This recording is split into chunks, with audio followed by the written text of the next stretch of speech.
Ada salah satu statement ya, di mana beliau ini dinobatkan sebagai bapaknya dokter holistik di dunia, dan akhirnya statement ini dilakukan banyak penelitian dan dibenarkan. Statementnya mengatakan begini ya, ternyata hampir 80% penyakit itu bersumber dari masalah pencernaan. Jadi penyakit diabetes, hipertensi, jantung, stroke itu awalnya dari masalah pencernaan. Ternyata saya buka-buka hadis, di situ ada hadis yang ternyata 1400 tahun yang lalu Nabi pernah mengatakan lebih dulu, tidak ada tempat yang lebih buruk kecuali di dalam perutnya anak cucu Adam. Ternyata Nabi sudah mengatakan jauh-jauh hari ya, di mana bagian terburuk dalam tubuh kita adalah sistem pencernaan. Maksudnya di saat kita makannya buruk, pencernaannya buruk, pastilah di situ awal muasal penyakit akan muncul. Tentunya pencernaan ini hubungannya dengan apa yang kita makan. Sampai-sampai ada pepatah kuno mengatakan you are what you eat. Dirimu itu adalah apa yang kamu makan. Bu, Ibu, kenapa masyarakat kita ini hari ini banyak yang sakit diabetes, hipertensi, jantung, stroke? Buktinya apa? Buktinya apa banyak yang sakit? Rumah sakit rame, itu buktinya. Penuh terus. Klinik 24 jam menjamur. Ya. Dokter-dokter bukan hanya praktek di rumah sakit, praktek di klinik 24 jam, masih juga praktek di rumahnya masing-masing. Itu menunjukkan bahwa banyak yang sakit. Ya kalau tidak ada yang sakit, tidak mungkin banyak rumah sakit, nggak mungkin rumah sakit ramai. Sebagai salah satu contoh, di saat Bapak Ibu haji atau berangkat umroh, setahu saya rumah sakit di Tanah Suci di Arab Saudi sana, tentunya di kota Mekah dan Madinah, sepi Pak, betul Pak? Raminya kalau musim haji. Itu pun yang sakit orang Indonesia di situ. Ya betul. Kenapa bisa begitu? Pola makan bangsa kita ini sudah mulai keliru. Pola makannya sudah mulai keliru. Sebagai salah satu contoh, ayo kita buktikan.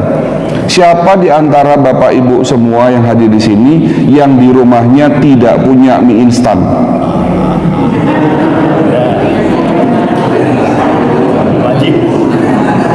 Bapak nggak ada?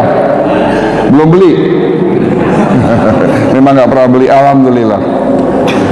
Siapa di antara Bapak Ibu di sini yang dalam waktu satu minggu saja tidak makan goreng-gorengan?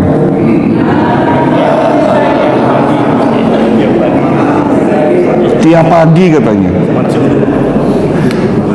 Siapa di antara Bapak Ibu di sini yang setiap hari makan minimal 3 jenis buah-buahan?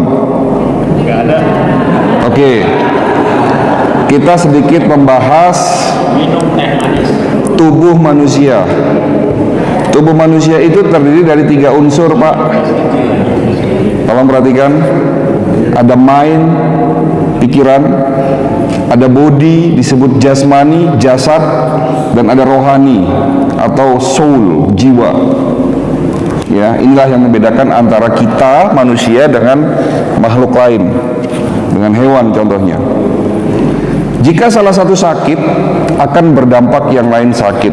Contoh misalnya di saat stres, ya pasti juga akan membuat tensinya naik, gula darah naik. Itu akan mempengaruhi seperti itu. Ya, oke. Secara jasmani, secara jasad, kita bicara masalah jasmani dulu nih. Bagian terkecil tubuh manusia namanya apa, Pak? Bagian terkecil tubuh makhluk hidup namanya apa? Secara jasmani namanya sel. Tolong diingat. Jadi paling kecil itu kalau dilihat dengan mikroskop, tubuh kita ini tersusun oleh triliunan sel. Ada 500 sampai 800 triliun sel yang membentuk tubuh. sangat kecil sekali. Ya, artinya jika ingin membuat tubuh kita sehat dan kuat, sel-sel tubuh kita juga harus sehat dan kuat. Jika selnya sakit, jika selnya rusak, lama-lama organnya pun jadi rusak. Contoh misalnya, jika sel-sel di dalam organ pankreas rusak, lalu berakhir dengan menurunnya fungsi pankreas, terganggunya insulin, lama-lama sakitnya diabetes. Jika sel-sel di dinding pembuluh darahnya rusak sehingga menyebabkan kakunya pembuluh darah, disebut sebagai aterosklerosis, penyakitnya hipertensi. Jika terjadi sumbatan pembuluh darah di otak yang menyebabkan kerusakan sel saraf otak, penyakitnya stroke, dan seterusnya. Ada pertanyaan lagi, kalau begitu dok, apa penyebab kerusakan sel? Penyebab kerusakan sel adalah radikal bebas. Tolong diingat, bukan virus, bukan bakteri. Virus dan bakteri tidak secara langsung merusak sel, tapi yang menyebabkan kerusakan sel adalah radikal bebas. Radikal bebas ini apa? Sebuah atom, molekul, atau kita sebut sebagai racun buat sel kita.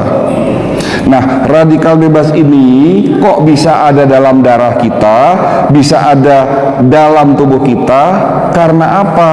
Nah, radikal bebas ini terbentuk dalam tubuh kita akibat proses oksidasi. Tolong dua kata ini diingat. Ya, radikal bebas yang merusak sel-sel tubuh kita, dan radikal bebas terbentuk akibat proses oksidasi. Oksidasi ini apa lagi, dok? Oksidasi ini contohnya di luar sana besi berkarat. Oh, berarti tubuh kita bisa karatan? Bisa. Nah, oksidasi itu terjadi dalam tubuh kita tanpa bisa kita hindari, Pak. Kita nggak bisa menghindari oksidasi. Kenapa? Oksidasi terjadi karena bernafas. Berarti kan nggak bisa menghindari, karena orang tidak bisa bernafas. Kalau nggak bernafas ya dead kan. Oksidasi terjadi karena beraktivitas.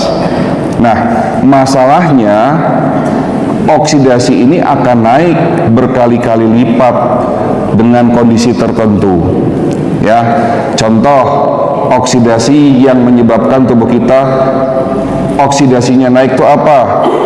Tidur larut malam, kurang istirahat, makan makanan yang tidak bagus, polusi udara, pencemaran air, infeksi yang terjadi dalam tubuh kita yang begitu lama. Misalnya Bapak tidak sadar terinfeksi oleh virus corona yang mungkin berbulan-bulan baru selesai sembuhnya.